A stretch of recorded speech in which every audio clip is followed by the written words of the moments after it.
compra uma empresa pequena, compra o quê? O que você vendeu? Legal. Você vendeu sua sala, você vendeu mesa, cadeira, funcionário, computador, o que você vendeu? Aí você comentou com a gente que é importante a gente não ter um passivo. Justo. Mas você não vendeu CNPJ? Explica pra gente. E assim, gente, na nossa empresa a gente implanta uma cultura. Quando a gente soma com a empresa do outro, às vezes tem aquele choque cultural. Tem algumas coisas que você fala assim, não precisava ser tão burocrático, a gente poderia fazer resolver dessa e dessa forma. Mas, na verdade, você, que é o menor, está entrando com o maior, então você está entrando na cultura do outro. Esse processo de adaptação está sendo desafiador? Mais um episódio do Pod Guiar. Eu sou a Casey da Guiar Gestão, uma empresa de estruturação de processos. Trabalhamos com diversas empresas no mercado, indústria, comércio, serviço e distribuição. E hoje a gente vai trazer um assunto muito importante para a sua vida. O empresário hoje, nosso convidado, Lucas da L2F, fez algo que todo mundo acha que é inalcançável. Ele vai se apresentar um pouquinho para você e você vai descobrir o que é possível fazer dentro do seu negócio. Olá, eu sou o Lucas Santiago, da L2F Tecnologia, mas agora sou diretor de TI de operações e comercial lá na Vantec Soluções Tecnológicas. E vim bater um papo com a Casey aqui, falar como é que foi minha trajetória, como foi o nosso M&A aí, agora no final do ano, pro início de 2026. O Lucas, gente, ele tem uma empresa de TI. Quantos anos, Lucas? Esse ano faz 11 anos. 11 anos trabalhando com TI. Ele estava com uma equipe ali entre 6, 7 pessoas, algumas vezes 5, vai ciclando como o ciclo de qualquer empresa. Trabalhava para diversas empresas nessa área e há um ano atrás ele me procurou. Ele falou assim, eu quero vender. Mas eu quero vender não é porque eu tô com caixa quebrado, é porque eu quero ser grande. E aí a gente fica pensando que a venda de uma empresa só acontece quando a gente é muito grande. Ou quando a gente está com caixa quebrado. E muita gente fica com muita dúvida em que momento que isso vai acontecer na minha empresa. Aí eu queria que você falasse por que você decidiu isso. Em que momento que um ano atrás isso passou pela sua cabeça. Afinal de contas, 11 anos empreendendo. 11 anos. Como diz aquele meme, né? O que passa na minha cabeça. Né? É o seguinte, eu sempre estudei muito mercado, né? A gente sempre se reinventou. A gente abriu a empresa em 2015. E quando foi em 2020, a gente passou por uma outra transformação também de negócio. Eu estava vendo o mercado muito competitivo em termos de empresas, profissionais. Então é aquele desafio diário que o empresário tem, justamente de conseguir mão de obra, de conseguir captar clientes, comercial. E eu comecei a entender um pouco que, acho que para ser grande, ser maior, a gente poderia somar, né, com outras empresas ou com outras pessoas do mesmo segmento.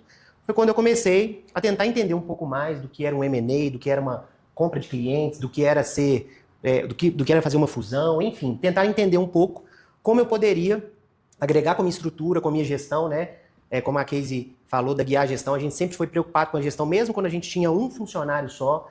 Então a gente sempre teve processos financeiros, comerciais, pessoais, administrativos. Então isso foi sempre uma preocupação que a gente tinha, justamente porque o motivo da abertura da empresa foi por uma dor que a gente passou no passado, de uma empresa que atendia a gente, que não tinha processos, que atendia a gente mal. E a gente falou, cara, a gente precisa atender melhor os clientes do mercado. Então, inclusive, esse foi o intuito de abrir a empresa na época. E aí eu sempre preocupado com gestão, né, desde muito pequeno, eu falei, cara, a gente pode tentar somar com outras empresas, trazendo esse know-how de negócio, mas também de ser estruturado mesmo sendo pequeno. O Lucas, ele na verdade estava incomodado. Quando a gente empreende há muito tempo, o crescimento chega num platô. Porque para você crescer, ou você intensifica muito nas vendas, e quando você trabalha com prestação de serviço, para você fazer isso, você tem que ter mão de obra interna qualificada. E talvez no seu mercado seja difícil, assim como no nosso que trabalha em prestação de serviços.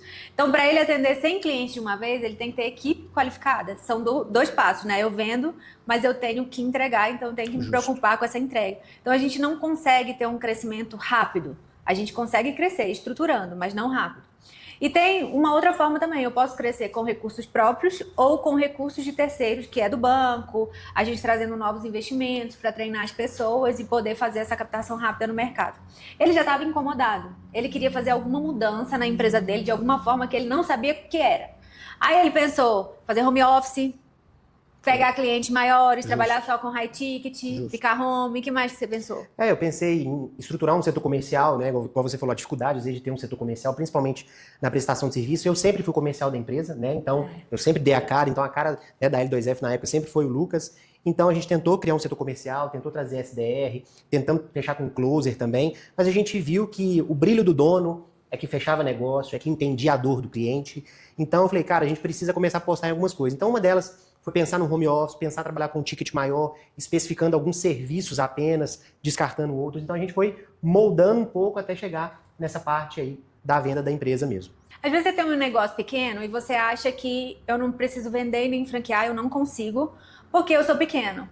E aí, com esse incômodo que ele tava, ele não, eu quero vender. E eu lembro que não é algo que acontece do dia para a noite. Igual eu falei, há um ano atrás ele conversou sobre isso comigo e a venda da empresa foi feita agora. Para você vender a sua empresa, você bateu na porta das pessoas, você ficou captando, você passou um ano levando o portfólio da sua empresa para as pessoas. Explica pra gente como que isso aconteceu. Não, eu não fui bater pasta, que a gente fala, né? Bater pasta nas empresas, não. Eu tive 2 propostas, uma de 24 para 25 e outra proposta agora em março de 25 também, abril, março de 25. E foram 2 propostas distintas, onde uma delas era até para ter a minha mão de obra dentro da empresa, que eles estavam precisando, porque essa questão de mercado, de funcionários no mercado, tá para qualquer empresa, então eles viram valor muito na minha pessoa e queria aproveitar isso lá, e eu achei que não era Mas um passo atrás, como foi para essa pessoa chegar até você? É um fornecedor que Aí você ofereceu? Não, é um fornecedor que eu tenho, ele falou assim, cara, eu sonho um dia trabalhar com você, eu gosto do seu jeito, eu vejo que você vai encaixar aqui na empresa. Falei, cara, mas como é que seria isso? Sei lá, talvez eu compraria a sua empresa. Foi onde começou a despertar também esse interesse. Falei, poxa, as pessoas, elas enxergam a minha empresa como uma empresa legal, veem valor, vê organização. Eu falei, por que não também eu poder tentar de alguma outra forma, né? E aí, quando foi em abril, março de 25, eu tive uma outra proposta, justamente de compra realmente da empresa, e eu também entraria ali nesse processo de aquisição, podendo assumir um cargo de direção, poder ajudar na organização de outras etapas da empresa que eles estão passando. Estão trabalhando com outros parceiros, comprando outras empresas também. E essa empresa, essa outra proposta é uma empresa do mesmo ramo? É uma empresa do mesmo ramo, só que ela trabalha com um ticket completamente diferente que era o meu. Então já é um high ticket mesmo. Eles já alcançaram aquilo que você estava caminhando? Buscando, justamente. Então, é uma empresa de 32 anos de mercado, que já está aqui em Belo Horizonte, super consolidada. Isso também, para mim, foi um... Vou falar com um porto seguro, porque eu estou trazendo meus clientes, estou trazendo a minha imagem, estou me doando justamente para ter uma empresa que tem os mesmos valores que eu, que presta a mesma qualidade que eu, e veio para somar, que é até melhor, né? Então é o que eu estava buscando, realmente ter um lugar que eu possa crescer de forma mais estruturada, entregar para os nossos clientes um serviço muito mais avançado e poder, né, igual você falou no início, crescer grande. Então a partir de agora eu consegui dar um passo a mais para poder chegar nesse objetivo. Quem compra uma empresa pequena, compra o quê? O que você vendeu? Legal. Você vendeu sua sala, você vendeu mesa, cadeira, funcionário, computador, o que você vendeu? Eu vendi os clientes, né? Então a carteira de cliente. Foi uma compra de carteira de clientes. Então tá vendo? O cliente vale dinheiro. Cliente vale dinheiro. É o cliente ativo. Cliente ativo, né? Cliente ativo. Vendi estrutura em termos assim de conhecimento mesmo. Marca, você vendeu? Marca não. Marca não. Dessa vez não teve compra de marca, não. E o time? Tem a marca Lucas, que foi vendida. A Lucas foi vendida. Foi vendido. E teve o time também, que fez parte da negociação também. Entendi. O sistema, computador, contrato, nada disso. Nada disso. Então a estrutura, ela tá toda lá, a gente tá negociando, inclusive, mas... Então carteira de cliente vale dinheiro, vale dinheiro. Gente? A sua carteira de cliente vale muito Pensei nisso, viu? Legal. Mas para você vender, tinha que estar tudo redondo, organizado. Você vendeu alguma coisa relacionada a processo, estrutura? Eles chegaram lá e falaram assim, vou olhar seu financeiro, quanto que vale cada sua carteira de cliente? Porque assim, eu sei que a venda é um namoro. Justo. Qualquer venda é um namoro, ainda mais se tratando de contrato. Então, até ele chegar e falar assim, eu quero. Não, a gente passou por várias conversas, várias reuniões, mas sim, a gente passou por um valuation, então a gente fez um valuation da empresa. Então, pessoal, muito importante você saber o preço que a sua empresa vale. Eu acho que é o principal caminho a ser seguido. Às vezes fazer uma pesquisa mesmo, contratar uma empresa que possa fazer uma precificação, uma avaliação, se realmente a empresa ela tem algum valor de mercado, qual o valor, que até para você apresentar isso, né, para o mercado é importante. Mas a gente fez valuation, eles verificaram o financeiro, verificaram se a empresa tinha algum passivo, isso é muito importante. Mas eu acho que, graças a Deus, a gente nunca teve nenhum passivo. A empresa, em 11 anos de CNPJ, a gente nunca deveu nada. E eu acho que essa gestão, essa organização, acho que fez chamar a atenção também, né? Então, quando você tem uma empresa que é pequena, mas ela preocupa com processos, com pessoas, ela preocupa ali com o cliente, né? O olhar do cliente, isso é muito importante, principalmente na prestação de serviço. Eu fico vendo o mercado, às vezes, como a gente mudou de ticket agora, infelizmente a gente não consegue atender os mesmos clientes que a gente atendia no passado. E às vezes os clientes falam assim, Lucas, você me indica alguém? Nossa, é tão difícil hoje em dia a gente poder indicar alguém com tanta facilidade, né, pessoal? Porque você conhece a empresa, você acaba virando um amigo, e se você coloca um prestador de serviço que não vai fazer um trabalho legal, então você fica até com uma dor na consciência, né? Mas sim, passou por todo um namoro, a gente apertou a mão ali, tudo certinho. Quando você fala assim, a minha empresa não tinha nenhum passivo, só para tirar a nossa dúvida. O que seria passivo? É dívida de impostos, empréstimo, financiamento? Tudo relacionado a, igual você falou, empréstimo, financiamento, pessoal. A gente nunca teve nenhum passivo de pessoal, né? Alguém entrar na justiça contra a empresa, isso é muito importante. Hoje é muito difícil, ainda mais o pequeno empresário, você achar uma empresa que não tem empréstimo. Justo. Porque a gente se financia. Para eu contratar, por exemplo, 5 profissionais, treinar para eu intensificar o meu comercial. Às vezes o meu caixa não suporta, o meu capital de giro não suporta. Então eu tenho que captar um recurso para investir nessas pessoas, torcendo para dar certo, porque às vezes não dá. Justo. O investimento vai por água abaixo, mas a gente tem que tentar. Quando a gente é empreendedor é isso, torcendo para dar certo e no final eu tenho ali um empréstimo. Não significa, gente, que o seu valuation, sua empresa não vai estar valendo nada. Isso vai baixar um pouco o valor da sua empresa, mas ainda assim ela é uma empresa que pode ser vendida. No nosso caso a gente tinha, assim, né, alguns... Eu falo passivo, assim, de dívida mesmo. Tô devendo, não tô pagando. Mas a gente tinha alguns empréstimos nesse decorrer do período aí que a gente estava negociando. Tudo foi quitado justamente para a gente conseguir entrar certinho, né? Então, nós passamos por essa parte, inclusive. Como a Cris falou, uma empresa que não tem um empréstimo hoje em dia... É muito difícil. É muito difícil, né? Se você quer investir, quer crescer... Você vai ter que fazer ali, tomar algum risco. Se a sua não tem, parabéns. Parabéns, justamente. É bem raro isso.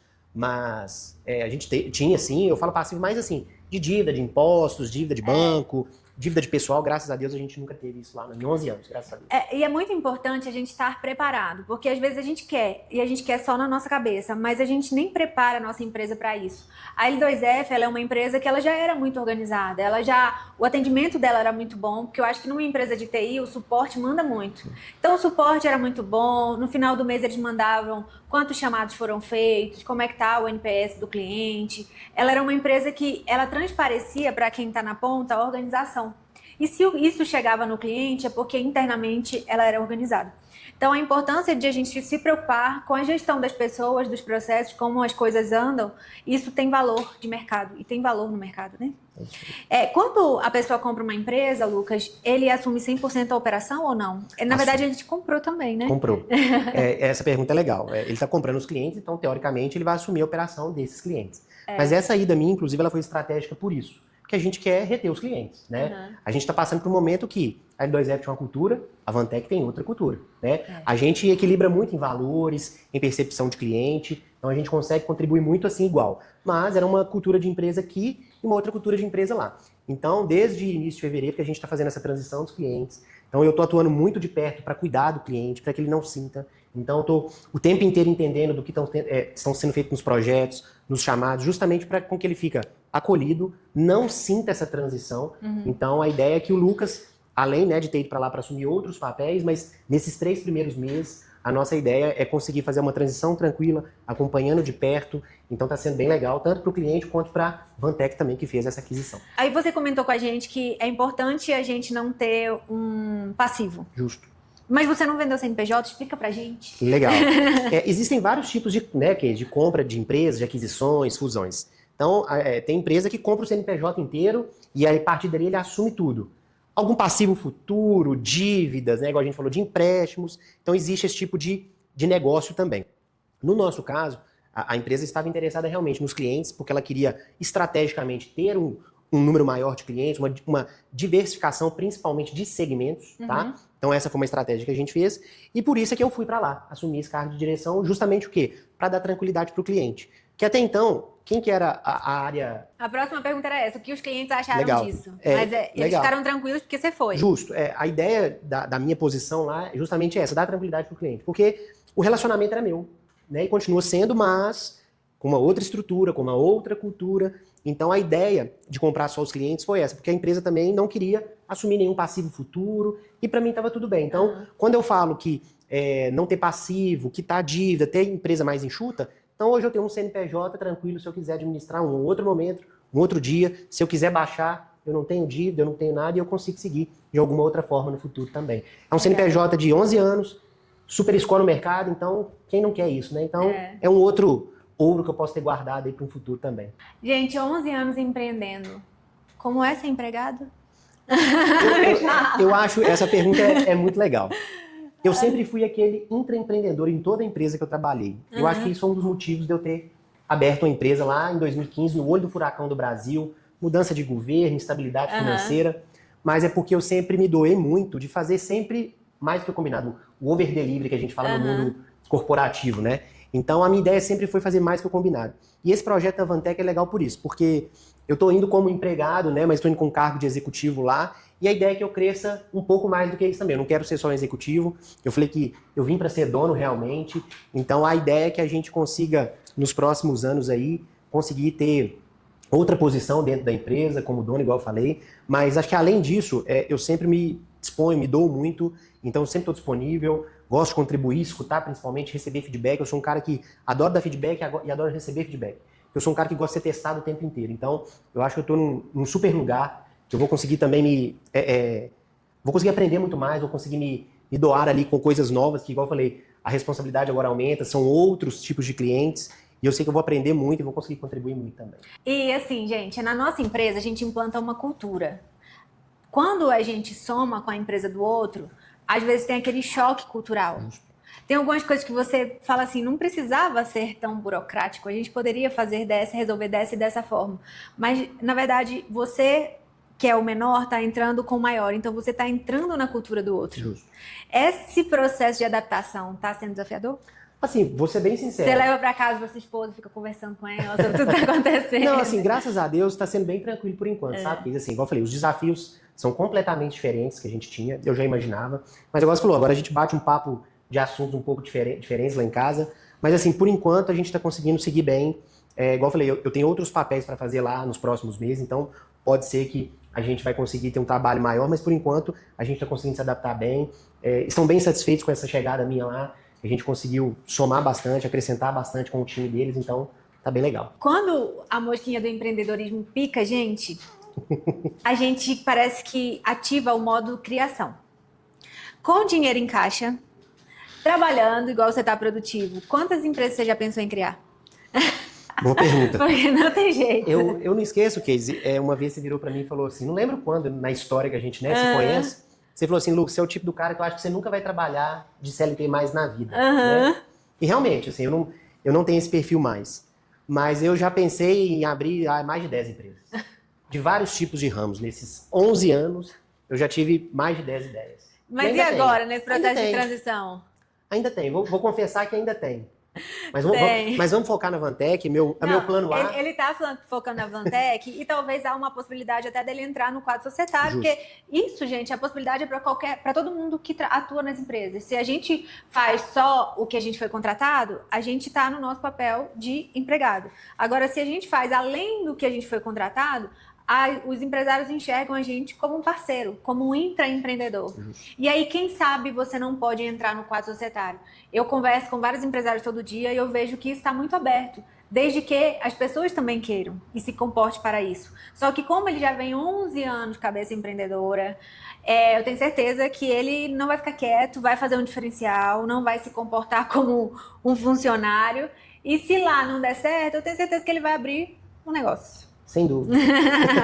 Sem dúvida. Principalmente porque hoje ele tem capital no qual ele pode ter uma segurança para empreender. Quando a gente começa empreendendo, igual você falou assim, em 2015. Comecei do zero. 2015, talvez nasceu a empresa de muitos de vocês, que foi bem na crise do governo Dilma. Deu um boom de MEI, o maior boom de MEI que teve foi em 2015. Muita gente foi demitida e começou a abrir empresa a partir disso. Então, muitas empresas nasceram a partir desse ano, 2014, 2015, 2016. Boom de empresas nascendo. E essas empresas vieram sem recurso. Tipo, eu tenho horas, mas eu não tenho capital suficiente para montar e eu vou fazendo e vou acontecendo e vou indo, e essas empresas foram. Tem empresas que alcançaram um sucesso muito rápido, mas vamos falar que é 10% do mercado. 90% ainda está lutando com todos os desafios, aprendendo, errando, acertando, conhecendo um pouco o mercado. Porque o que você é hoje, o conhecimento que você tem hoje, a bagagem, o know-how, não é o mesmo de 2015. Nossa. De vez em quando eu olho pro eu atrás, nossa, é muito diferente. E não tem dinheiro que paga o conhecimento que você adquiriu.